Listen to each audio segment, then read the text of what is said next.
Hello everyone.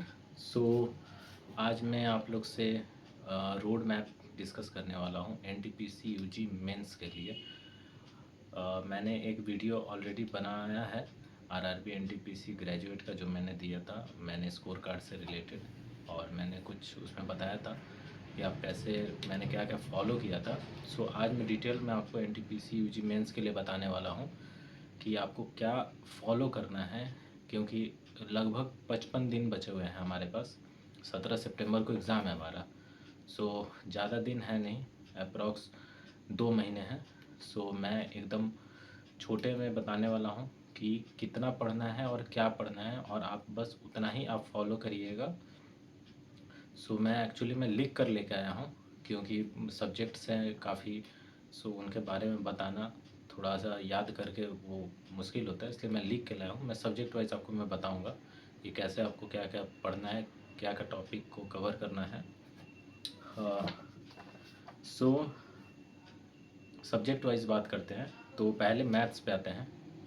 तो देखिए, maths में आपको पीवाईक्यू जो है वो सॉल्व करने हैं। तो आप सबसे पहले, जो 2024 में हुआ था, वो पहला एएलपी का नोटिफिकेशन आया था। सो आपको एएलपी का जो सीबीटी 1 से लेकर जो अभी तक जो एनटीपीसी ग्रेजुएट सीबीटी 2 जो हुआ है 2025 का, आपको वहाँ तक आपको कवर करना है। हालांकि अभी और भी होंगे पेपर, जैसे ग्रुप डी हो जाएगा आपका, उसके बाद L P C B T 2 हो जाएगा। आपको इन सब के भी पी वाई क्यू करने हैं, और जो अच्छे वाले क्वेश्चन हैं उनको एक कॉपी में नोट कर लीजिएगा और उसको बार बार देखना है आपको, ठीक है। उसके बाद आपको, और ऊपर सबसे अच्छा आपके लिए जो रहेगा वो है मैथ का जितना भी पी वाई क्यू है, जितने भी पेपर हुए हैं डिफरेंट एग्ज़ाम्स के, CBT 1 CBT 2, आप उनको एक स्टिकर पे लिख लीजिए, और जैसे जैसे आप कंप्लीट करते जाइए आप उनको टिक करते जाइएगा। ज़रूरी नहीं आप सारे सवाल को करें, अगर आपको वो क्वेश्चन आते हैं तो सिर्फ वो डिफ़िकल्ट क्वेश्चंस को आपको करने हैं। और अगर वो कुछ अलग हटके है थोड़ा, अगर उसका डेटा भी वैसा मतलब डिफ़िकल्ट है, तो आप एग्ज़ाम के पहले ध्यान रखें कि उसको आप देख कर जाएं एक बार, ठीक है। उसके बाद फिर मैथ्स में जो फॉर्मूले हैं, ठीक है, उनको आपको रिवीजन करना है। आपके पास कोई भी बुक आप रेफ़र कर सकते हैं, क्योंकि बहुत सारे ऐसे बुक हैं। जैसे मैं तो 2-3 साल से मैं गगन प्रताप सर की जो वो बुक आती है फॉर्मूले वाली, मैं वो फॉलो करता हूँ। आप कोई भी फैकल्टी के आप कोई भी ले सकते हैं, उसमें कोई ज़रूरी नहीं है कि आप यही टीचर के आप फॉलो करें, आप किसी का भी ले सकते हैं। और ख़ासकर आपको जो फार्मूला में जो आपको देखना है वो है अलजेब्रा का, ट्रिग्नोमेट्री हो गया, मेंसुरेशन हो गया, ज्योमेट्री हो गया, स्टैटिस्टिक्स हो गया। स्टैटिस्टिक्स में मोस्टली वो जो मीडियन मोड निकालने वाला जो फार्मूला होता है, फिर वो एक एम्पेरिकल फार्मूला है, वो हो गया। आपको वो सब, मतलब लास्ट मोमेंट पे ये ना हो कि आपने देखा नहीं, आपको वो मतलब आपको आना चाहिए। उसके बाद स्क्वायर और क्यूब, आपको कम से कम आपको 30 तक आपके तो होने ही चाहिए स्क्वायर, और आप क्यूब कम से कम 20 तक आप करके जाइएगा। क्योंकि कुछ कुछ मतलब रेलवे में ऐसे क्वेश्चन आते हैं जो सिंपल होते हैं, आपको लगेगा कि बहुत कैलकुलेटिव है, बट वो अगर आपको पहाड़े या फिर आपको क्यूब वगैरह पता है तो उससे आपका जल्दी हो जाएगा। तो मैथ का आप इतना फॉलो करेंगे, आपको मैथ के लिए फिर आपको नहीं देखना है पी वाई क्यू, लेकिन आपको करना पड़ेगा। उसके बाद बात आते हैं जीएस पर। जीएस में आप दो सब्जेक्ट को पैरेलल में लेकर चलेंगे। आप कोई भी पकड़ सकते हैं, आप ज्योग्राफी कर रहे हैं तो ज्योग्राफी के साथ आप पॉलिटी ले लीजिए, या फिर ज्योग्राफी के साथ हिस्ट्री कर सकते हैं, हिस्ट्री पॉलिटी। दो सब्जेक्ट पैरेलल में ले चलिए, और रोज़ ट्राई करिए कि 2 से 3 पेज दोनों सब्जेक्ट का आप पढ़ें। एक्चुअली अगर आप पढ़ चुके हैं, रिवीजन रिवीजन करने में ज़्यादा टाइम नहीं लगता, तो आप रिवाइज करना है आपको दो सब्जेक्ट को पैरेलल में रखकर, ठीक है। और आपको मैं इम्पॉर्टेंट टॉपिक जो है मैं शेयर कर दूंगा मेरे टेलीग्राम ग्रुप पर, कि आपको प्रत्येक सब्जेक्ट में से कौन कौन से टॉपिक पे विशेष ध्यान देना है। उन टॉपिक को आप करके ही जाना, नहीं तो फिर उसमें से क्वेश्चन आने के ज़्यादा चांस रहते हैं। अगर आप छोड़ दिए और आप नहीं करते हैं तो फिर आप पछताएंगे बाद में। उसके बाद आते हैं स्टैटिक जीके पर। स्टैटिक जीके में आपको डेली एक टॉपिक करना है। स्टैटिक जीके में जैसे डांस हो गया, फेस्टिवल हो गया, जैसे घराना हो गया, फिर नेशनल इंस्टीट्यूशन हो गए, तो ये सब जितने हैं स्टैटिक, स्पोर्ट्स वाले जो हो गए, ठीक है, मतलब स्पोर्ट्स से रिलेटेड, तो उन सब को आपको डेली एक टॉपिक कवर करने हैं। डेली एक टॉपिक कवर करिएगा, आपका पूरा कवर हो जाएगा, हार्डली 20 दिन में हो जाएगा। तो समझिए कि लगभग 60 दिन है, तो आप समझिए कि आप 3 बार स्टैटिक पोर्शन को आप कवर कर सकते हैं। मैं अगर 20 दिन पकड़ रहा हूँ तो 20 से टॉपिक से ज़्यादा नहीं होंगे स्टैटिक में। अगर रोज़ एक भी आप करते हैं तो आप 3 बार ऑलमोस्ट कर सकते हैं एग्ज़ाम के डेट आने तक स्टैटिक जीके को।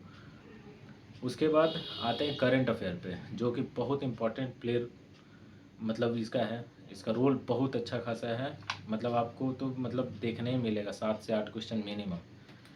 तो इसके लिए मैं आपको सजेस्ट करूँगा 1 साल नहीं, लेकिन आप सितंबर से 2025 के सितंबर से मिड अगस्त तक आप देख के जाइएगा, क्योंकि सितंबर 17 को आपका एनटीपीसी मेंस होने को है। तो चांसेस हैं कि मिड अगस्त तक के क्वेश्चंस पूछे जाएंगे। सो एक्चुअली मैं फॉलो करता हूँ एसएससी पेनेकिया का, उसका मंथली पीडीएफ आती है। तो सितंबर में एग्ज़ाम है, तो मान के चलिए कि 8 या 10 सितंबर को आ जाएगा, मतलब अगस्त का पीडीएफ। तो मैं वो शेयर कर दूंगा, और हमारे हाथ में फिर भी 6-7 दिन रहेंगे, तो वो काफ़ी है 6-7 दिन उस अगस्त महीने के करंट अफेयर को देखने के लिए। तो वहाँ तक हम लोग कवर करेंगे, और आपको करंट अफेयर में डेली 4 पेजेस करने हैं, ठीक है। आपको डेली 4 पेज करने हैं, आपका आराम से मतलब कंप्लीट हो जाना है। उसमें आपको बस 4 पेज अगर करिएगा, ज़्यादा मतलब लोड नहीं लेना है कि आज एक महीने का आज एक ही दिन में कंप्लीट कर लूँ। तो इससे आप पढ़ तो ज़रूर लेंगे, लेकिन आप उतना रिटेन नहीं कर पाएंगे, तो उसका कोई फ़ायदा नहीं है। आप थोड़ा थोड़ा पढ़िए, लेकिन रोज़ पढ़िए। और उसके बाद रीजनिंग, रीजनिंग के लिए आप मॉक देते रहिए, पीवाईक्यू जितने मॉक हैं, सेक्शनल मॉक हैं, आप वो देते रहिए। रीजनिंग आपका उससे हो जाएगा। कैलेंडर वगैरह आते नहीं हैं, रेलवे में पूछता नहीं है, सो उसमें उतना वो करना नहीं है। प्रैक्टिस करेंगे, जितना मॉक लगा सकते हैं लगाइए सेक्शनल, तो आपका उससे रीजनिंग आराम से हो जाएगा। मैंने कोई पर्सनली मैं रीजनिंग के लिए मैं कभी फॉलो नहीं किया हूँ, मैं कोई भी कोर्स वगैरह नहीं लिया हूँ, मुझे ज़रूरत नहीं पड़ा है, मैं सिर्फ मॉक से ही मेरा काम हो जाता है। उसके बाद आता है कंप्यूटर। कंप्यूटर से भी देखिए 3 से 4 क्वेश्चन देखने मिलते हैं, और मोस्टली वो प्रैक्टिकल यूज़ होते हैं। आपको ना वो स्ट्रेट एक ही दो क्वेश्चन मतलब शायद ही देखने मिलेगा जो डायरेक्ट स्ट्रेट पूछ लिया, ठीक है, कोई फुल फॉर्म वगैरह पूछ लिया। बट वो थोड़ा ना अब वो प्रैक्टिकल नॉलेज पे वो पूछते हैं कि अगर आपने वाकई में यूज़ किया है अगर उस प्लेटफॉर्म को, या फिर मान लीजिए आप M S PowerPoint use करते हैं डेली बेसिस पे, या अपनी यूज़ कभी कर रखा है, तो उससे वो पूछ लेते हैं क्वेश्चन कि अगर ऐसा सिचुएशन है तो आप क्या यूज़ करेंगे, ऐसा सिचुएशन है तो कैसे।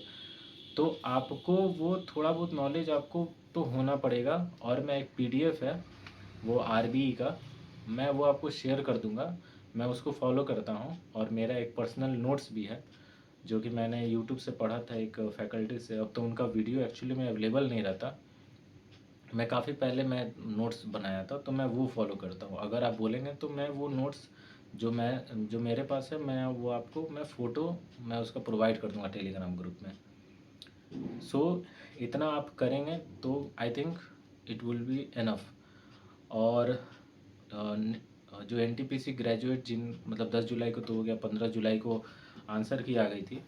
सो टाइपिंग में ऑलरेडी मैं प्रैक्टिस कर रहा हूँ, अभी मेरा 35-38 वर्ड्स पर मिनट मेरा अभी स्पीड जा रहा है। अगर किसी को कुछ टिप्स चाहिए होंगे, मतलब शुरू से अगर कोई अभी तक टाइपिंग स्टार्ट भी नहीं किया है, या टाइपिंग का भी उसे कुछ आइडिया नहीं है, तो आप अगर बोलेंगे तो मैं उस पर मैं वीडियो बना दूंगा। और सी बैट के लिए जो लोग भी प्रिपरेशन करें, मैं भी कर रहा हूँ सी बैट के लिए, सो मैं उस पर भी बता दूंगा आपको एक ही साथ। और जो मैं N T P C U G mains का जितना भी मैंने ये बताया कि आपको इतने कवर करने हैं, तो अगर आप पी वाई क्यू मान लीजिए मैथ्स के कर रहे हैं ना, तो आप जैसे मल्टीपल शिफ्ट्स में एग्ज़ाम हुए हैं, तो आप डेली टारगेट करिए ना कि आपको 4 शिफ्ट के मैथ्स के क्वेश्चन करने हैं। मान लीजिए 30 क्वेश्चन आ रहा है, तो आप 120 क्वेश्चन, 150 क्वेश्चन, मतलब 5-5 शिफ्ट भी आप ले सकते हैं, क्योंकि सारे क्वेश्चन करने नहीं हैं, क्योंकि हर शिफ्ट में तो आसान क्वेश्चन भी आते हैं, कुछ कुछ ही क्वेश्चन होते हैं जो थोड़ा हटके होता है। सो उनको आपको मेनली उसी को फोकस करना है। सो आप वो फॉलो करिए, और डेली 5-5 करेंगे ना, तो भी आपका आराम से जितने पी वाई क्यू है ना, वो सारे आपके कवर हो जाएंगे। और जीएस में आप हो सके मतलब इतना करने के बाद अगर आपको जैसे आप किसी दिन ब्रेक ले रहे हैं तो उस दिन आप ना पीवाईक्यू सॉल्व करिएगा। जितने पीवाईक्यू हैं, मतलब जो पहले रेलवे में पूछे गए हैं, सो उनको आपको मतलब सब्जेक्ट वाइज, जैसे आपने आज डिसाइड किया कि आज ज्योग्राफी के 100 क्वेश्चन करता हूँ, तो आप 100 कर लिए। नेक्स्ट डे आप पॉलिटी का रख लीजिए कि 100 क्वेश्चन, क्योंकि आंसर दिया रहता है तो आप उससे ना आपका प्रैक्टिस होते रहेगा। अगर मान लीजिए आप 2 सब्जेक्ट, जैसे मैंने बताया जीएस में पैरेलल आप लेके चल रहे हैं, मान लीजिए ज्योग्राफी और हिस्ट्री, तो आप पॉलिटी के ना आप उधर सॉल्व करते चलिए। ठीक है, आप पीवाई को सॉल्व करते चलिए, क्योंकि जब आप ज्योग्राफी हिस्ट्री में से कोई एक सब्जेक्ट जब इधर कंप्लीट होगा और जब उस पर शिफ्ट होंगे ना रिवाइज करना, तो आपके लिए आसान रहेगा। आपको लगेगा कि ये मैं ऑलरेडी जानता हूँ, तो आपका और जल्दी जल्दी रिवीजन होगा, तो आपका उससे समय बचेगा। और वैसे जिनका ALP CBT 2 है, हालांकि मेरा भी है 28 जुलाई को, और ग्रुप डी का भी मैंने फॉर्म भरा है, तो अगर आप लोग चाहते हैं तो मैं उस पर वीडियो बना दूंगा। हालांकि मैंने ALP पहले पिछले बार वाला भी मैंने दिया है, 2024 वाला, हालांकि मेरा 1 मार्क से नहीं हुआ था कोलकाता जोन से। सो इस बार मैंने रांची जोन से फिलअप किया है। सो आप लोग जैसा बोलेंगे मैं उस पर कमेंट आप लोग करिएगा, मैं वीडियो बना दूंगा। ठीक है, तो ऑल द बेस्ट। और जैसे मैंने बोला आप बस फॉलो करिए, और जितना मैंने टॉपिक बोला उससे जो जो मुझे PDF यूज़फुल लगेगा मैं टेलीग्राम ग्रुप में शेयर कर दूंगा। Thank you.